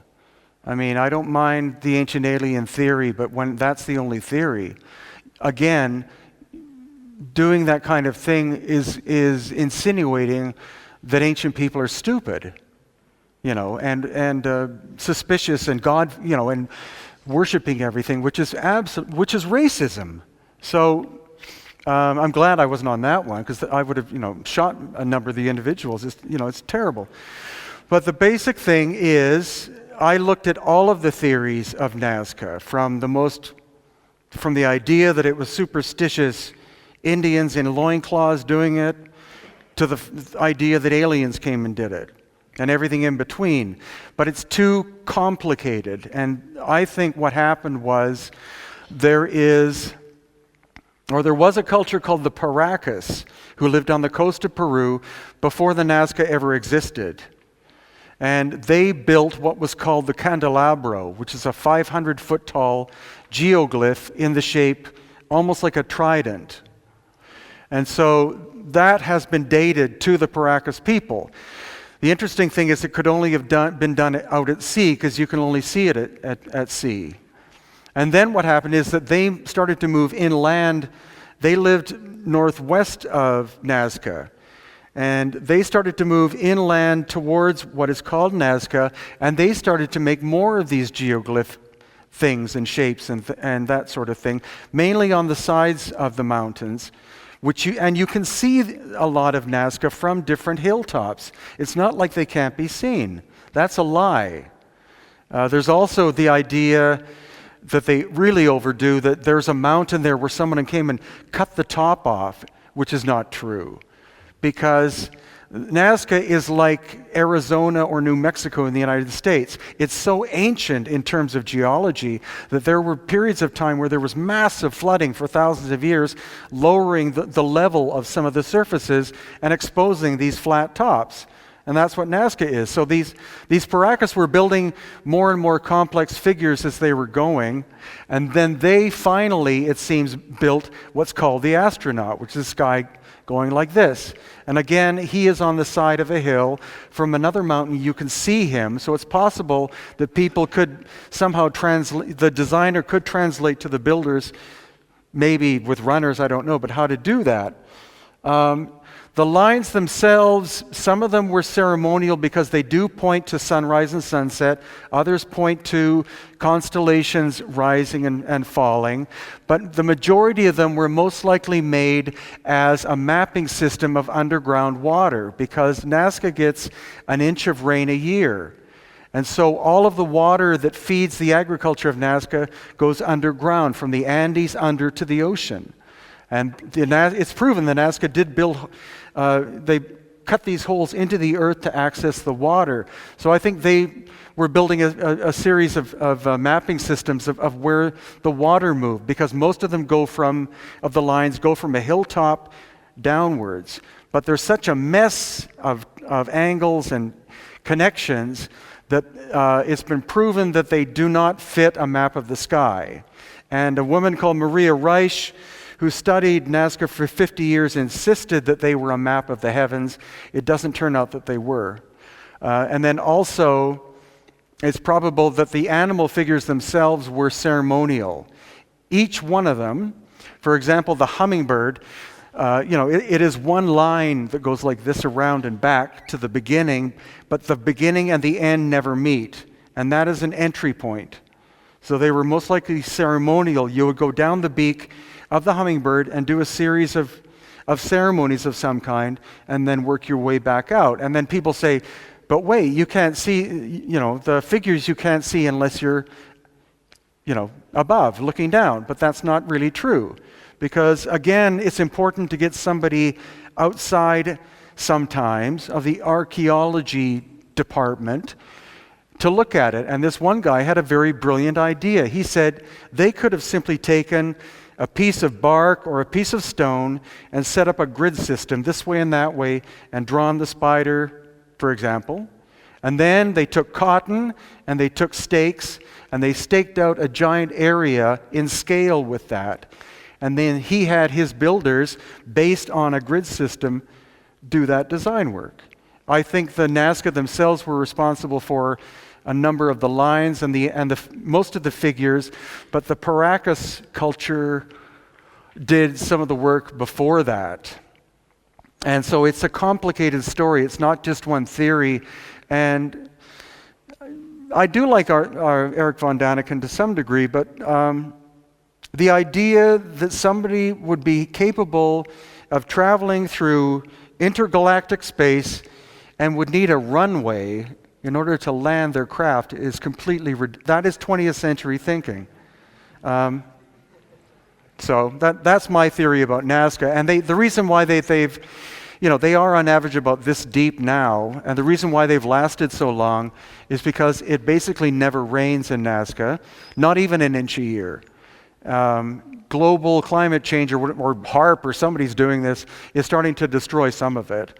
But it's a complicated story, just like Egypt is a complex story, or Peru or whatever. And as I did say, I enjoyed the Ancient Aliens experience. My mind is very open to the idea that we are products of or have been in contact with other beings. But to use that as the automatic assumption before you say, couldn't ancient people have been smart enough to do this work? You should think about, did ancient people do it first? And especially ancient people we know about. Then if not, then what about ancient people we don't know about? And then if you exclude all of that, then possibly somebody else was doing it. Actually, my next question, because you talked a lot about 11,000, 12,000 BC.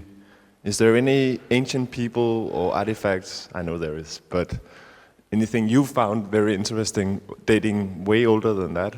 Or, way older? Yeah, or older than that? No, at this point I'm limiting myself to that because I'm a biologist by background. To some degree, I believe in evolution, but I don't believe in all of it because there are a lot of mistakes. There are a lot of holes in Darwinian evolution.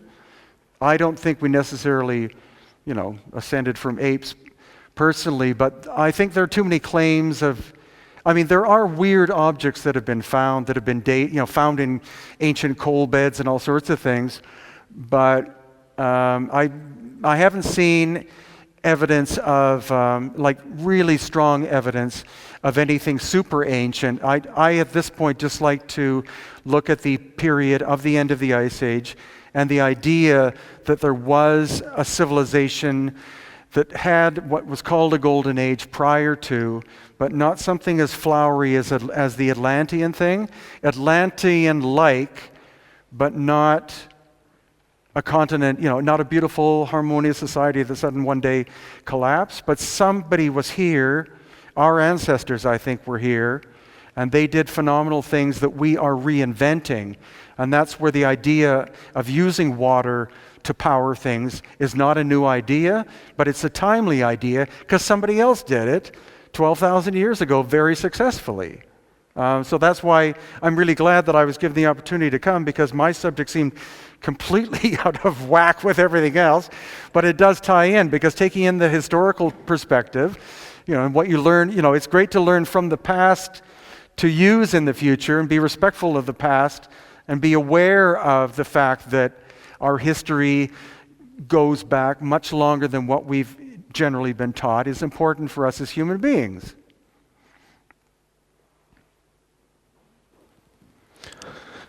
Great lecture. Thank you. My question to you is, you showed us some pictures of quite similar stonework, the walls and stuff from, many parts of the world. Do you think those civilizations were connected in any way, since they had the same building technique? Well, I think there was global movement, definitely, thousands of years before even the Vikings, who were incredible at what they did. The Vikings, when I was living in Hawaii, because of the arrogance of I was working on this giant voyaging canoe project, and because of the arrogance of some of the Hawaiians, they were mocking the Vikings, and I said, they said, well, look what we're building. The Vikings had nothing. And it's like, have you ever seen one of the designs of those things? These people were moving cattle across the Atlantic Ocean. So, be site-specific. Your canoe is great for here. The Vikings were great for, where they were. But being a sailor and having talked to people who have done global sailing across the Pacific or the Atlantic is not complicated. You don't need a sophisticated ship. You need something that will float, not fill up with water, and have a decent enough sail to be a propulsion unit. And also, you do not, the arrogance of some television programs when they say, it took a clock before we knew what latitude was, and then from there, we could conquer the world. I met a Polynesian navigator who was this tall, the last of his kind, and he had 300 stars mapped in his head. The reason why he had to know that was because if it's a cloudy night, you need to know one or two. But his mind was a maritime navigational machine. And so, again, what I like to really point out is that ancient civilizations, or even the descendants of ancient civilizations, just because they didn't have what we call technology doesn't mean that they didn't know how to do things possibly as well as we do. If you drop your GPS off your sailboat, you're screwed. But the Polynesian people still know how to read wind, waves, birds, weather, etc., and all together as a machine. So I think definitely we have a lot of evidence that people easily had the capacity of circumnavigating the world long before any European did that, though what they did was great. And what's key is, if you look at very specific locations, one of them is where the Olmec people lived in southern Mexico. And that is where North America comes down. It's not as far south as Panama, but it narrows down to about 100 miles in diameter. And that's where you see this ancient so-called influence, these giant stone heads with African features, but also Southeast Asian features in them. And I think that these very ancient people, being very intelligent and conservative of energy, they knew where this narrow point of land was. It became a rich culture because of trade between the two oceans and what they would simply do, and this is even what Pizarro did when he was trying to find Peru, is they would take their ship, say they would move across the Atlantic to this narrow isthmus. They would take the most important parts of that ship apart, because you always have carpenters on board, move them across and rebuild something, and then keep sailing, rather than trying to go around South America. Just as an example, but because the Paracas people, for example, who have these elongated skulls, we've been able to show that the royalty had brownish reddish hair, genetically. Indians do not have that. Indians have black hair, doesn't matter where you go, unless they had European influence. The Paracas, minimum of 2,000 years ago, had brownish reddish hair. So where did that come from? And the intriguing thing in one of my books is that you find the exact same character trait on the west coast of Peru, Easter Island, Tahiti, Hawaii, and New Zealand. So I think you're genetically talking about a maritime culture that was able to move easily through the Pacific Ocean. And Thor Heyerdahl, again, was vilified by the scientific and academic community for his ideas. And now his ideas are being proven genetically that there was movement in the Pacific long before the Polynesians existed. Hence our example on Easter Island. There are no heads, there are full bodies. And it's spoken of that these elongated, skulled people lived there with red hair. The first European to go to Easter Island was called, what's his name? Van Roggeveen. And his description was he saw short people, he saw tall people, he saw tanned people, he saw white-skinned people, he saw black-haired people, red-haired people, and blonde-haired people. And he was supposedly the first European to ever arrive. So clearly, and from the constructions, the oldest constructions are the finest, and they're telling us that somebody was there before the Polynesians got. It's very sticky subject when you go to Easter Island to talk about this, because the Polynesians are like, we were here first, but I think themselves that the Polynesians would like the idea that they had older, that they're from an older bloodline too. They're a mix of people. And it's the same in New Zealand. There were people living in New Zealand before the Maori people ever existed, but those people were exterminated by the Maori. And Hawaii too.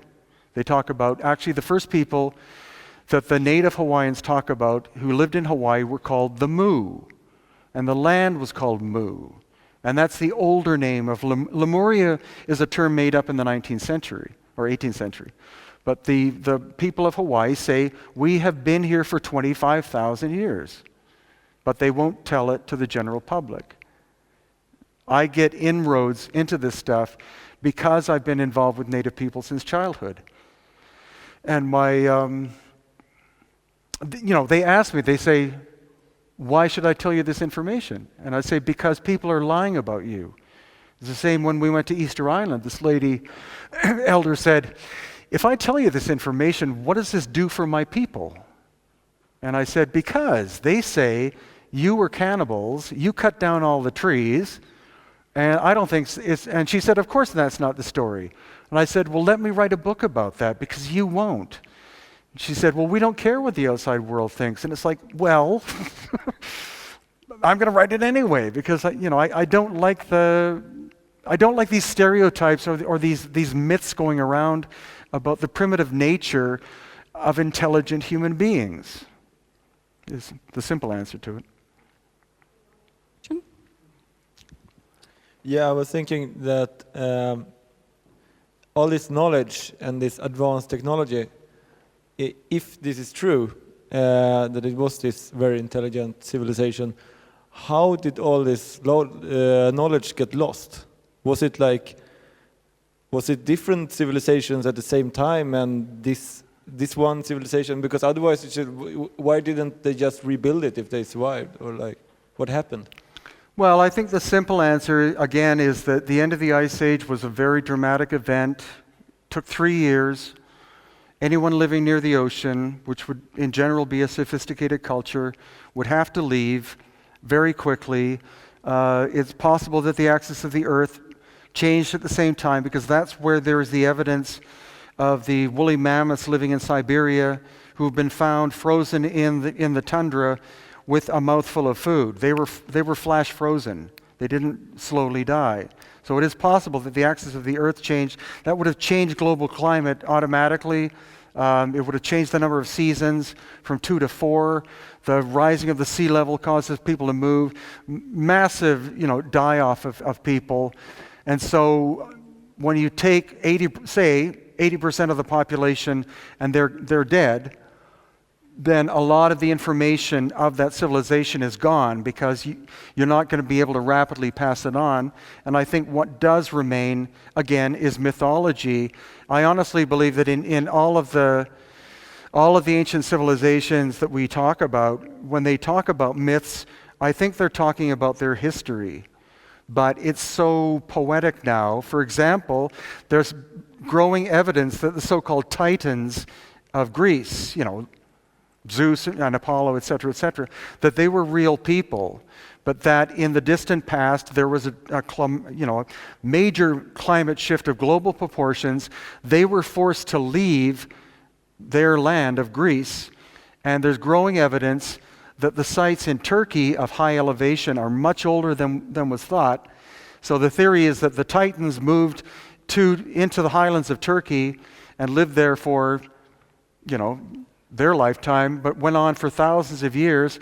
And finally, when there was a return of these Greek descendants into Greece, the ancestors became myth, but they were real people.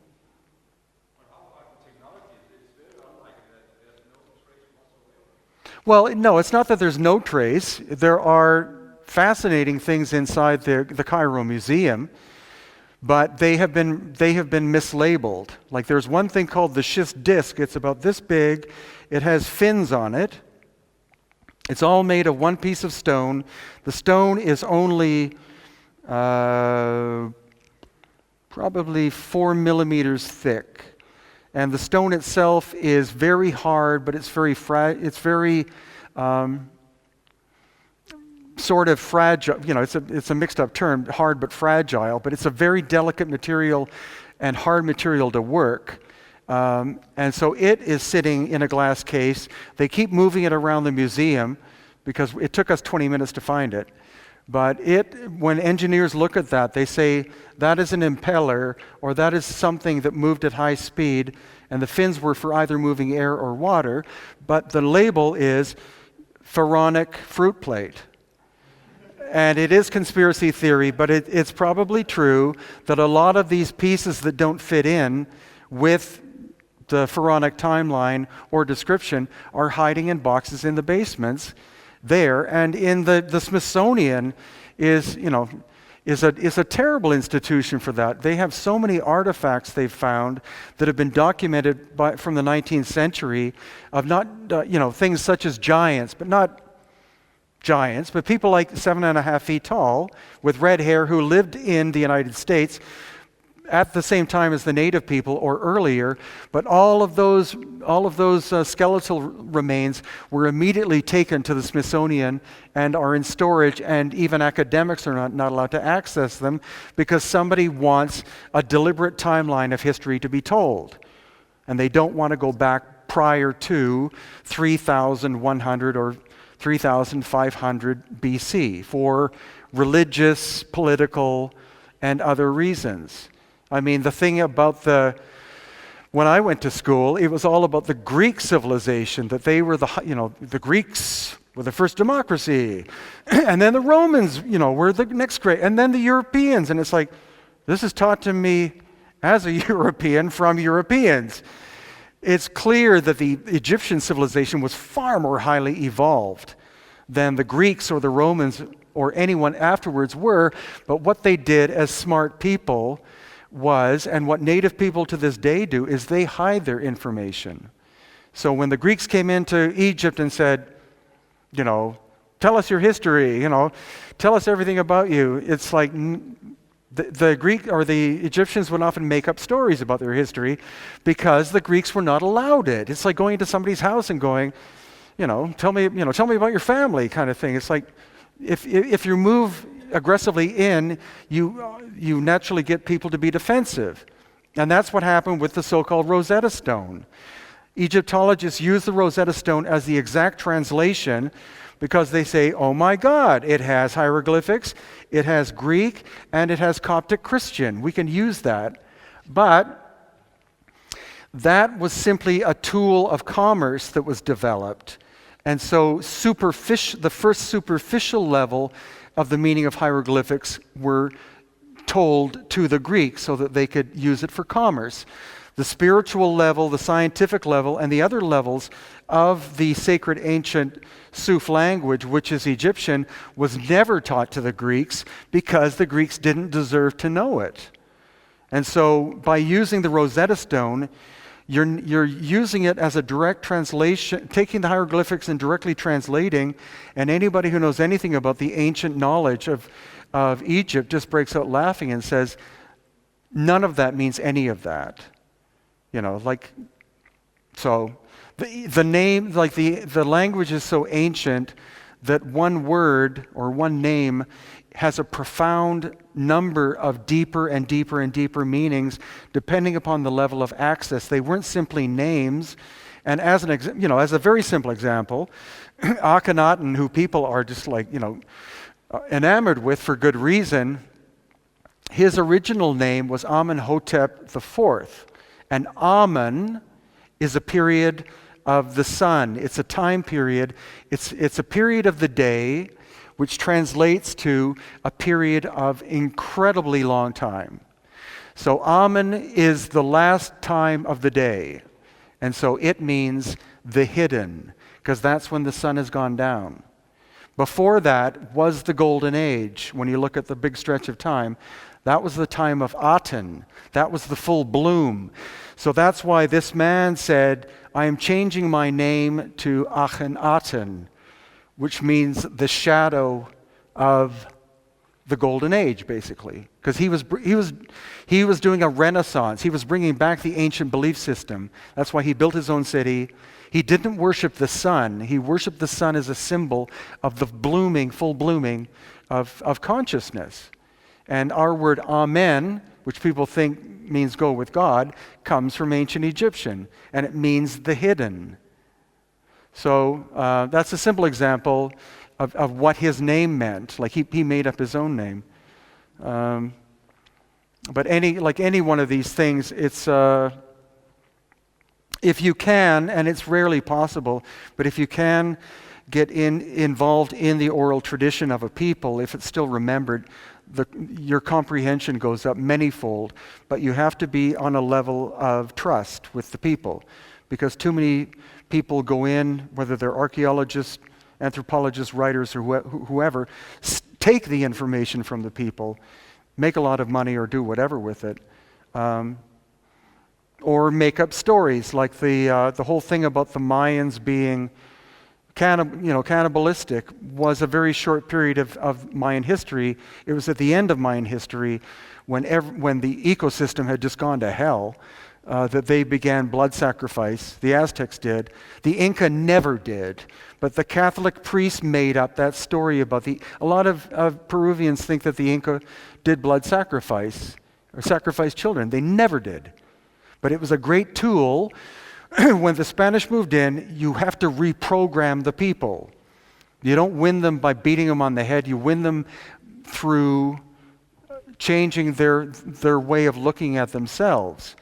And that's why the first building that the Spanish destroyed is the Coricancha, because that was the spiritual center. They went in and they leveled it to the ground and built a church. So all these lost Inca people, they're used to going for salvation or prayer to this building.